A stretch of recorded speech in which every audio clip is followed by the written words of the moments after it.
Welcome to Preeminent Test Prep. Today is day 61 in our 90-day SAT Prep series. Today we're going to be focusing on the writing and language section. So if you're following our program, we've been working a lot on pacing over the last 2 weeks.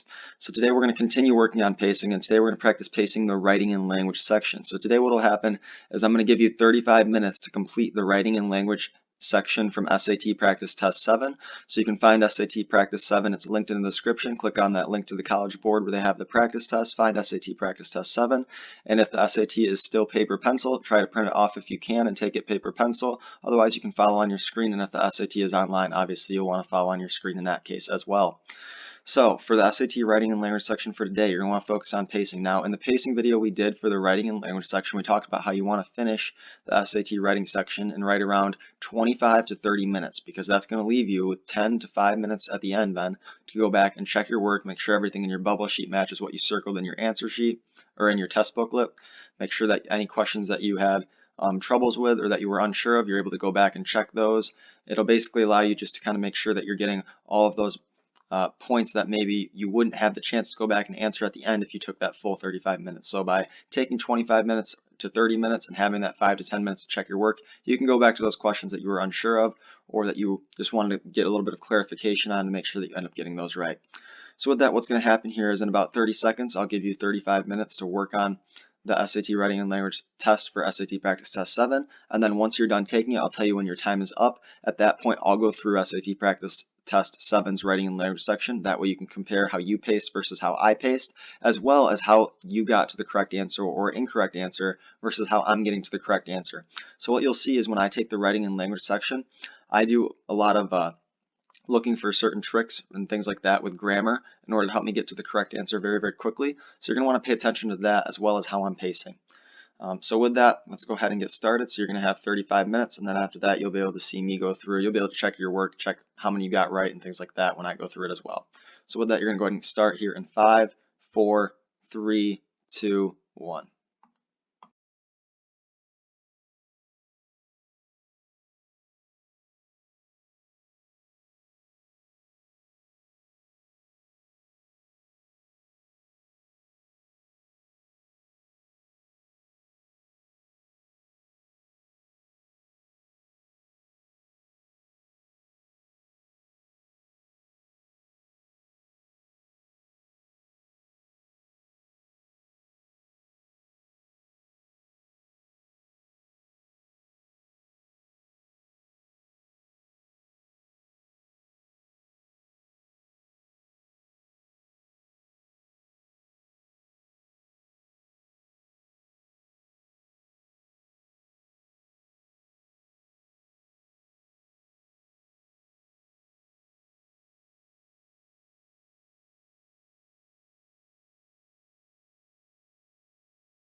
At this point, your time is now up for the SAT Writing and Language section for SAT Practice Test 7.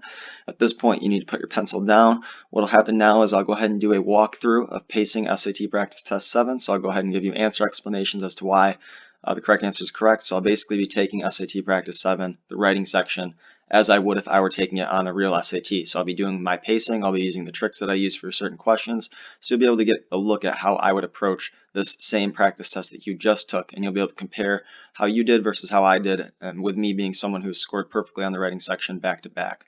So make sure to pay attention to both the tricks that I'm using as well as how I pace it, the order of questions that I do, because sometimes I will skip a question if I need more context and then come back to it, so pay attention to things like that. And with that, let's go ahead and get started with me taking that writing and language section. All right, let's go ahead and get started with this writing section. So I'll be completing this in 35 minutes, treating it just like I were if I were taking the SAT. All right, so we have NASA, a space program with down-to-earth benefits. The National Aeronautics and Space Administration, NASA, is a U.S. government agency whose budget is frequently contested. Okay, many times is repeating the word frequently, so I don't want to use it, or oftentimes, or repeatedly. My answer there would be D for number 1.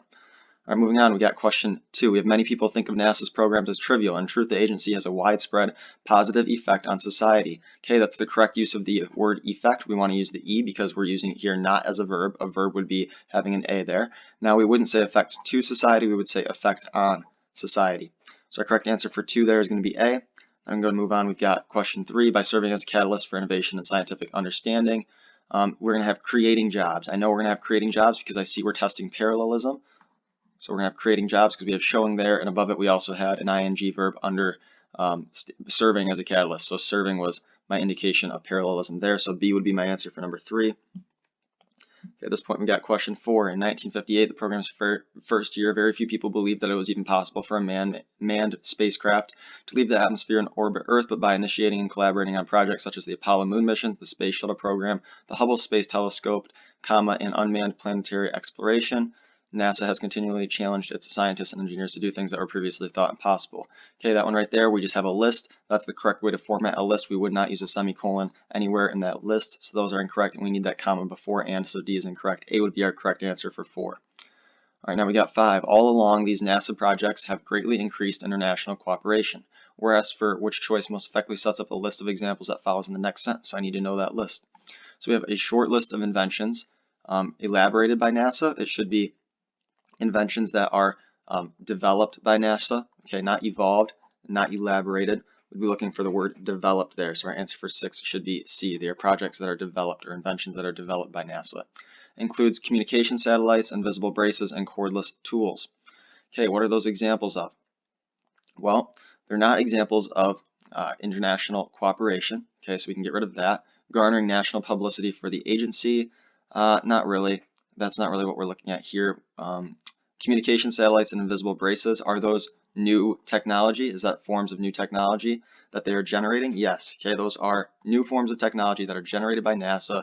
There are multiple of them, or in other words, a steady stream of them. So our correct answer there should be C, and it doesn't say anything about them making a lot of money, so D would be incorrect there. So 5 should be C. All right, so we have all these inventions spawn. Okay, inventions is plural. We need plural verb, which would be spawn, new industries. Okay, so our correct answer, it looks like we're looking at tense here. Okay, so at first I thought we were just looking at matching our number, but it looks like we have to answer tense as well. Okay, up here I see that I have developed. Okay, so that's past tense. So I'm going to look for past tense verb here. I see I have spawn, which is answer choice B. So my answer then for 7 would be B.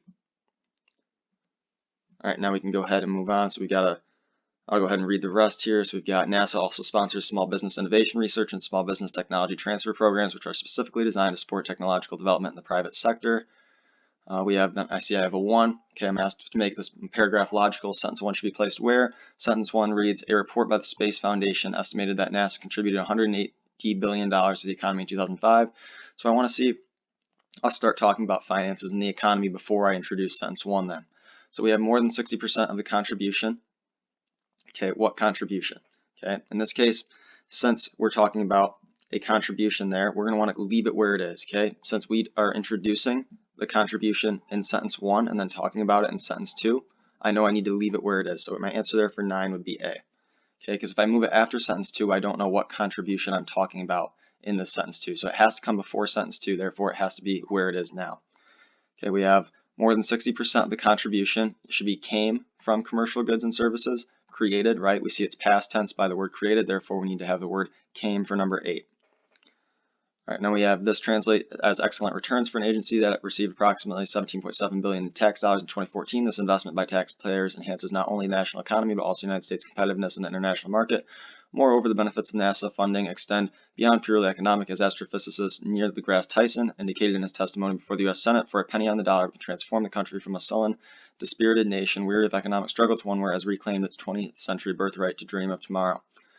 Okay, we are asked at this point, the writer is considering adding the following sentence down in 10, so we got to keep reading. Tyson's expansive vision for the agency hints at another mission of NASA's, illuminated in his observation by Apollo 14 astronaut Edgar Mitchell. You develop an instant global consciousness, people orientation, an intense dissatisfaction with the state of the world, and a compulsion to do something about it. Our sentence is, in addition, NASA has facilities in Washington, D.C., Florida, Texas, California, and other states.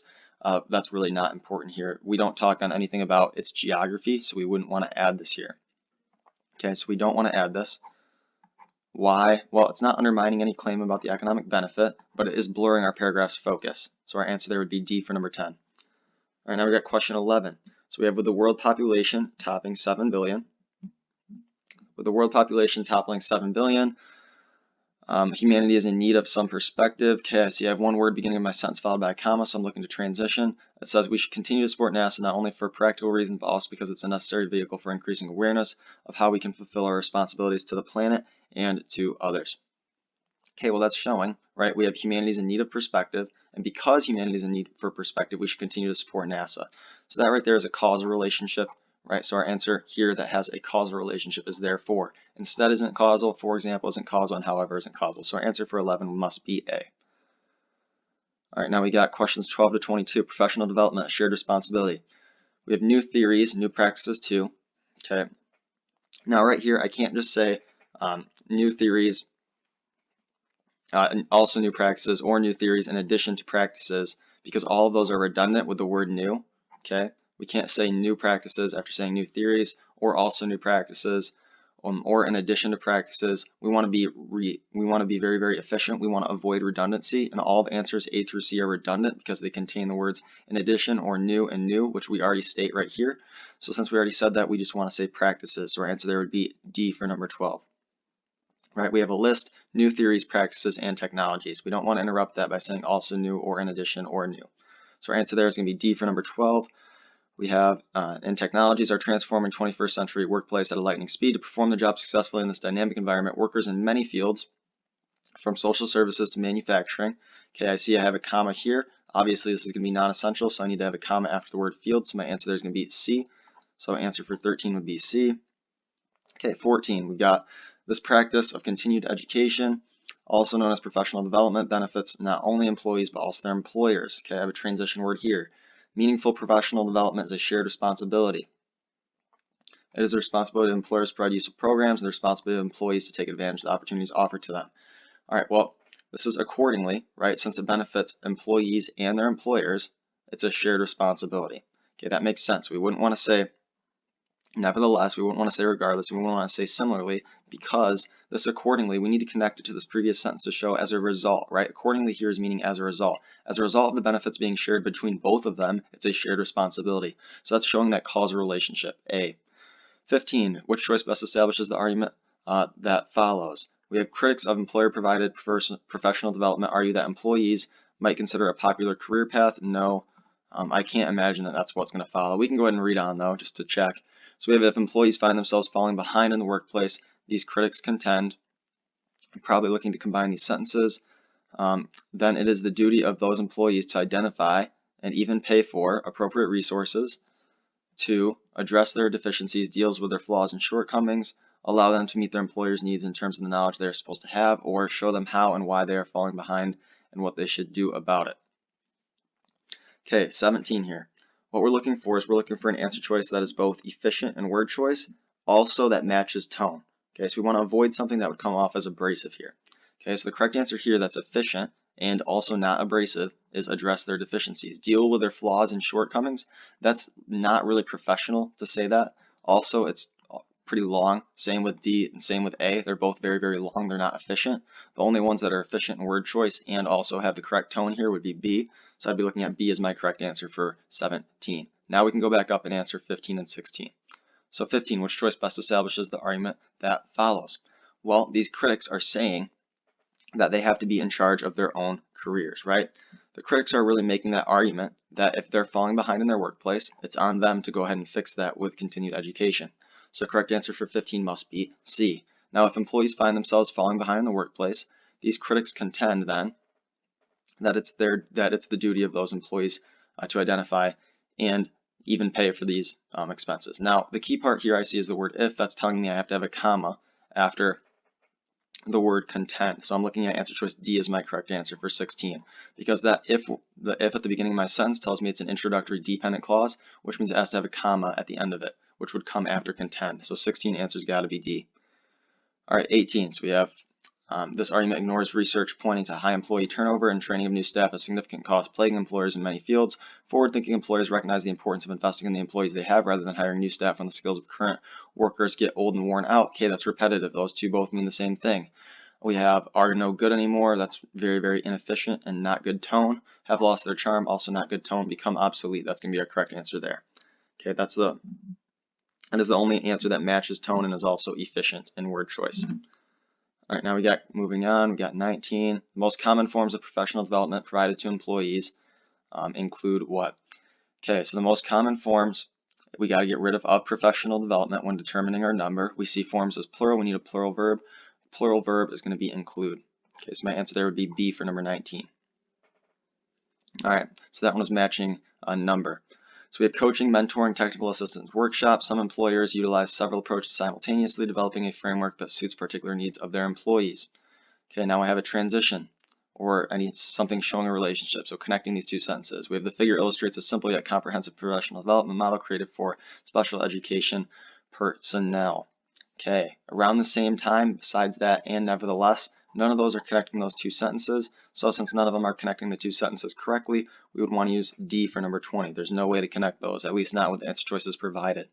As the figure suggests, receiving coaching and consultation is the overarching framework, while the opportunity to belong to professional networks. We're asked for which choice is most accurate here, so I actually just want to go take a look at take a look at this chart before I actually get started reading through all of these so I know what I'm looking for. So I see I have professional networks as my outer ring. I have coaching and consulting as a ring within professional networks. And then within that ring is the foundation and skill building workshops. So then what I'm going to be looking for is something that talks about professional networks being that overarching framework and then having that foundation and skill building workshops being at the core. So let's look at our options. We're just going to have to go A through D here. So we have receiving coaching and consulting is the overarching framework. No, because that's in the middle. Overarching framework has to be professional network. So A is wrong. B, participation in foundation and skill building is the overarching framework. No, that's the core. C, membership in professional network is the overarching framework. Yes, within which staff receive coaching and consultation as well as the opportunity to attend foundation and skill building workshops. Yes. D, receive coaching and consultation is the overarching framework. No. Answer has to be C for 21 then.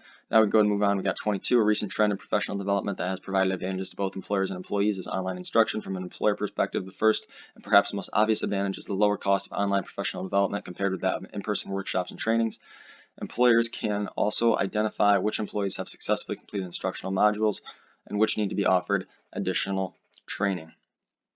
All right, in this case, we don't want to have any punctuation after the word identify because there's no need for it.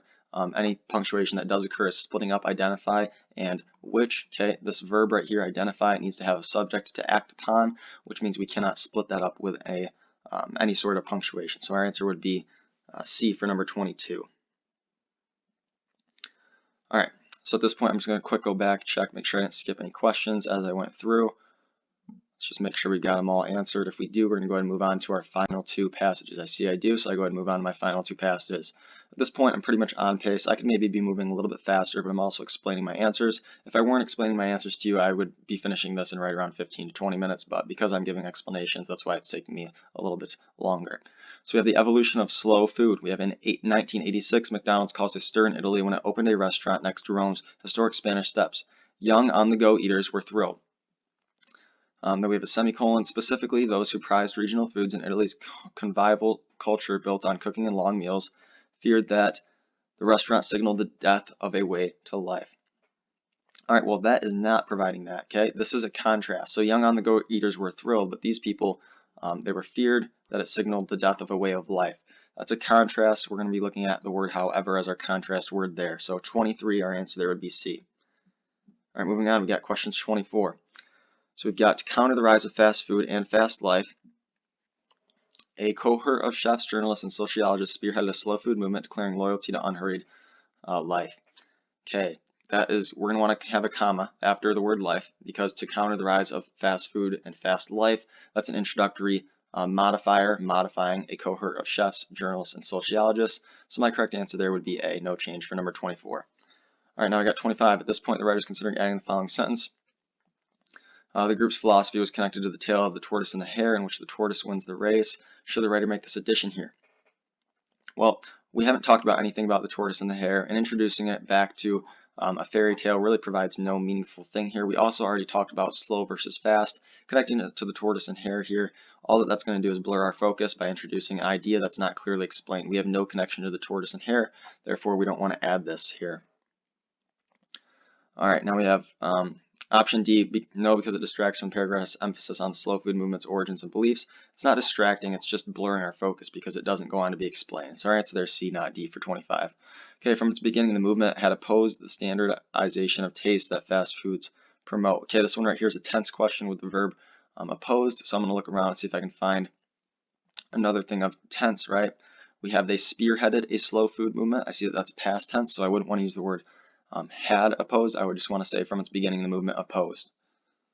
Has opposed, will oppose versus opposes. Okay, we don't have one of my answer choices, so I'm going to go back, take a look, see what I'm missing here. Okay, well, what I'm missing, we have from its beginning the movement. Let's take a look through here. So from its beginning, the movement will oppose would be future tense, so that's obviously going to be wrong. So we have has opposed versus had opposed. Okay, correct answer here is going to be has opposed because it's continuing to oppose it. Okay, had opposed would mean that it changed its mind, but we know that it doesn't. So has opposed would be our correct answer. That's going to be D. The standardization of taste that fast food chains promote. For example, McDonald's burger made in Boston tastes more or less the same as one made in Beijing. This consistency is made possible by industrial mass production. Slow food supporters, by contrast, back methods of growing and preparing food based on regional culinary traditions. When produced using traditional methods, goat cheese made in France tastes different from goat cheese made in Vermont. A goat ingests vegetation particular to the meadow in which it grazes, which along with other environmental factors such as altitude and weather, shapes. Okay, I need to offset this because it's not essential. So I'm going to look for an answer choice that offsets that. I see that answer choice B offsets it, so my answer there is going to be B. We want to offset that with commas because it's not essential. Okay, so our answer would be B for 27. All right, now we can go and move down. We got 28. If all foods were produced under the industrial model, we would have meals that are not very flavorful. Which choice most effectively supports the central point of the paragraph? Okay, that one right there, talking about foods that aren't very flavorful, that's not really the main point of our paragraph. The main point of our paragraph is talking about how we're going to end up losing flavors. Okay, we're going to lose flavors because everything's going to be monotonous and everything's going to be the same. Those industrial produced burgers, they may still have flavor. It's just there's going to lose a diversity. So we're going to look for answers going down here. We have traditional. The public would not be interested in learning about traditional foods. They don't care about learning. That's the key part that's wrong there. People would not be able to determine how a particular food was made. They don't care how it's made. And then D, consumers would lose this diversity of flavors. That's the main point here, is that they don't have as many options because it's all industrially mass produced. So we have during its early years, because it's the movement, so we can't use the word there. It's got to be its early years. So we can go ahead and take it. It's not going to be the word it is. It's going to be its, so our answer is going to be C for number 29. All right, now we got 30. Ran out of memory on my computer. I had to go delete some things. Now we can go ahead and get back into this. So I left off at 29. I'll be going back into 30. I also left off at about 18 minutes into it. So I'm going to have about 17 minutes left then to complete this. All right, so we have question 30 is where we left off. So we have talking about leisurely meals, right? So emphasize the importance of preserving easygoing, slow. We got to go down. We've got pleasures. As the movement grew beyond Italy's borders, the slow food movement grew to more people. Emphasized pleasure, pictured or portrayed criticism for being elitist. Okay, it drew criticism right there. We wouldn't say portrayed, pictured criticism, or sketched it. It drew criticism for being elitist, right? Now we can go back up. We can answer 30, okay? So it talks about the importance of preserving these easygoing, 30, focus on the value. Okay, focus on the value, spending lots of time with family and friends during long meals. Yes, we do go on to talk about that.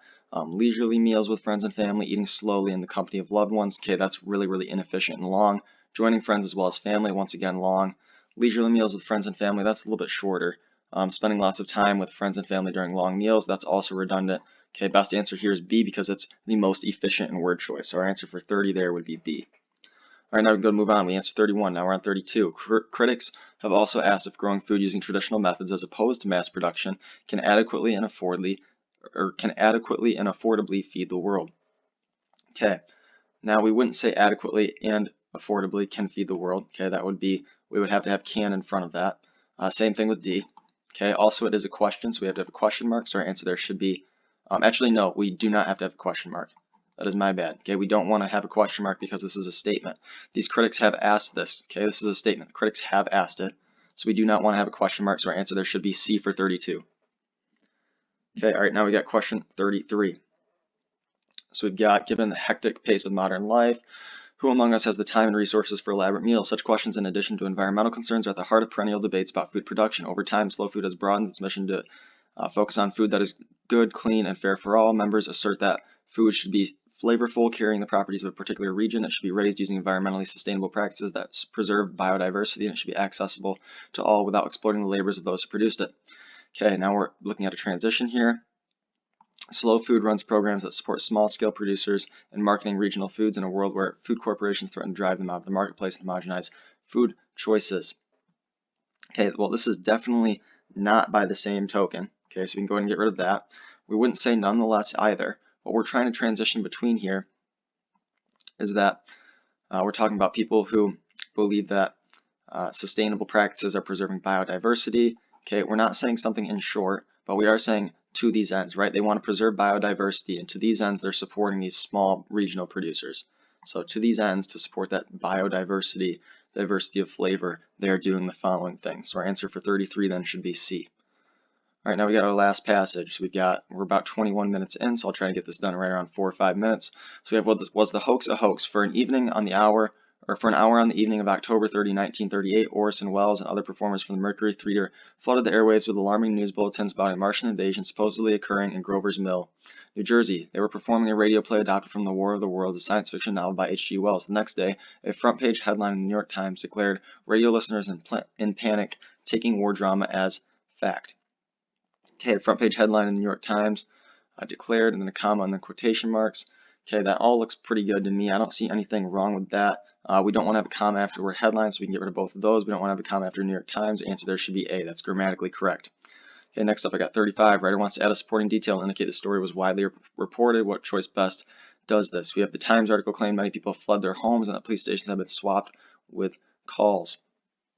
Okay, that's not showing that the story was widely reported, so answer A would be wrong. B, other newspapers also ran stories claiming that the broadcast had incited mass hysteria. That also shows that it's widely supported, but I don't know if it's a perfect choice. Let's look at C and D. So C and D, we've got 2013, many newspapers and magazines feature articles about the 75th anniversary. No, because that's at modern times. We want to talk about back then. The Times was then and is now one of the most popular sources. No, so answer then will be B for number 35. Okay, now we got 36. We have the version of the events persisted and the legend became that Wells broadcasts had as many as 12 million people fearing. Okay, we want to use the correct tense here. This is obviously a tense question. Had as many as 12 million people fearing that Martians had invaded Earth. Correct answer there should be C. That's just checking on tense. Recently, however, scholars have questioned the accuracy of this legend, suggesting the degree of public hysteria has been grossly exaggerated. The authors of an article published in October 2013 go as far as to, it should be, go so far as to assign blame for the distortion of the newspaper industry. Okay, we would go so far as to assign blame. We wouldn't say go so far to assign blame. We would have to have the word as there. That's an idiom question. We need to know that we have to have the word as after that. So that's an idiomatic question. Idiomatic just meaning basically what you would say naturally. Okay, 38, we have a transition, obviously. So we have Jefferson Pooley and Michael Sokolow, both professors of communication studies, argue that the newspaper industry sought to discredit the newly emerging technology of radio, which was cutting into newspapers' profits. And then we are connecting, looks like we're going to connect these two. Yep, so we have the newspaper industry tried to do this by portraying the new medium as irresponsible. Okay, we tried to, should just have by portraying. So we should have a comma after profits, and then we should have this right here. We already say this. Okay, so we just want to say by portraying the new medium as irresponsible. So we want to cut out everything I just cut out. So we should have profits and then a comma, and then we should have by portraying. So we've got answer choice D for number 39. All right, now moving back up, we got to answer still 38. All right, so 38, we've got transition in between the two. So we have in the article, next, on one hand, or at this time.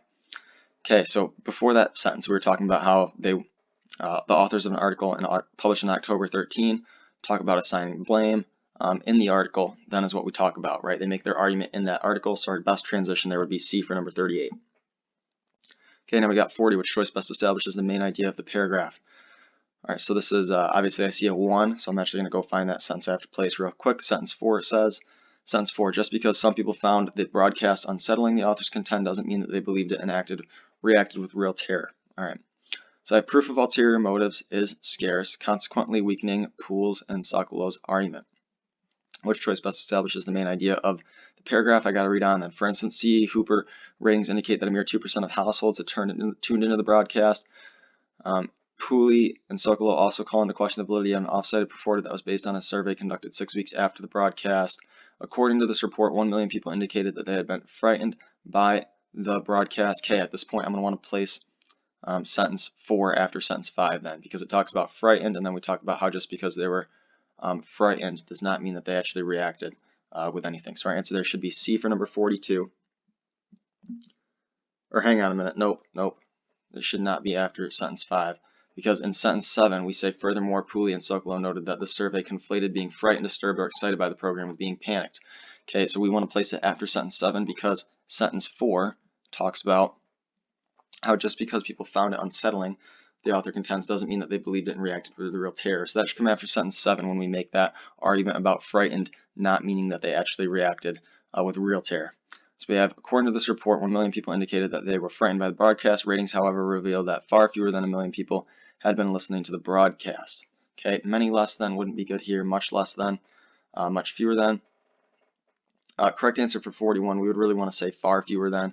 Okay, this one really is just kind of an idiomatic question, making sure that you're just saying what you would naturally say on 41. All right, so 40, which choice best establishes the main idea of the paragraph? Main idea of the paragraph, evidence does suggest that the reports of the panic have been overblown. Yes, that's what we're talking about. We're talking about how reports of this panic have been overblown. So our answer there should be B. Okay, we talk about how people didn't actually react with real terror. Not many people, or not as many people as people think, were actually listening to the broadcast. Okay, now we go down. We've got 42, 43. It looks like we just got 43 and 44 to go here. Okay, so we got 43. Pooley and Sokolow describe a more likely scenario.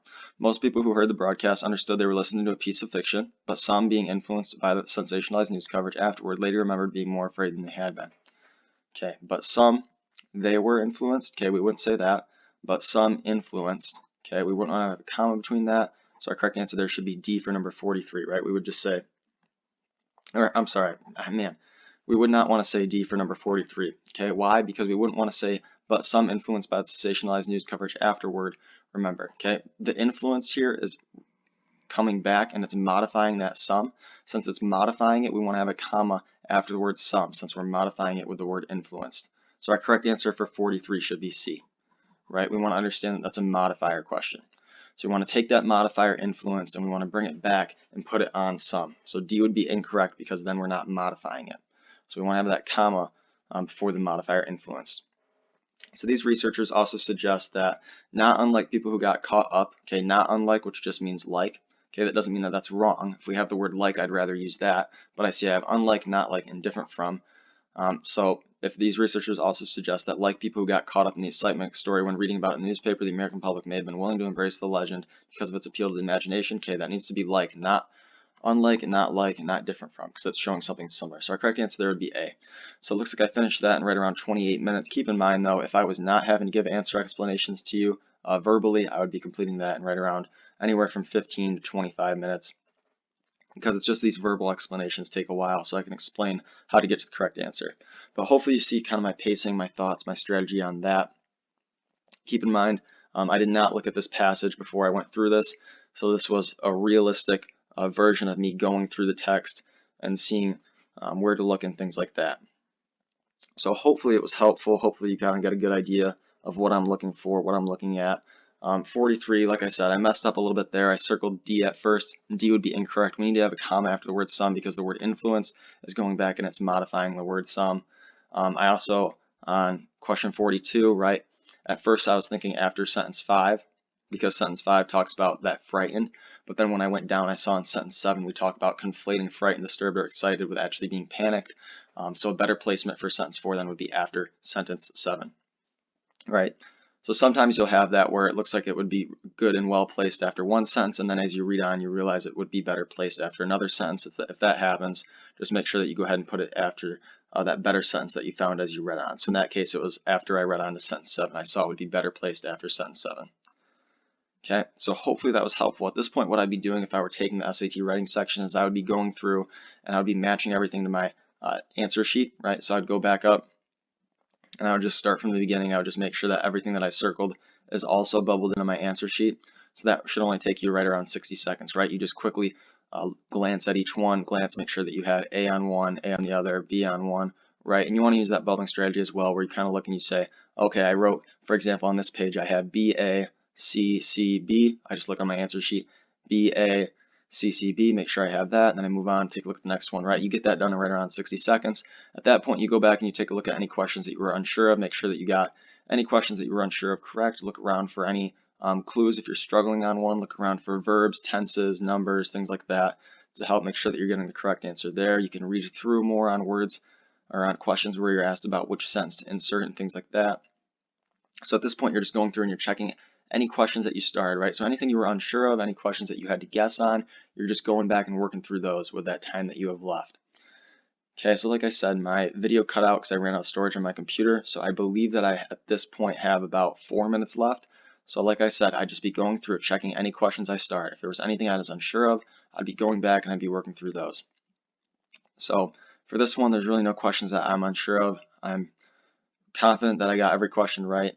And then, so yeah, so these are the answers, these are correct.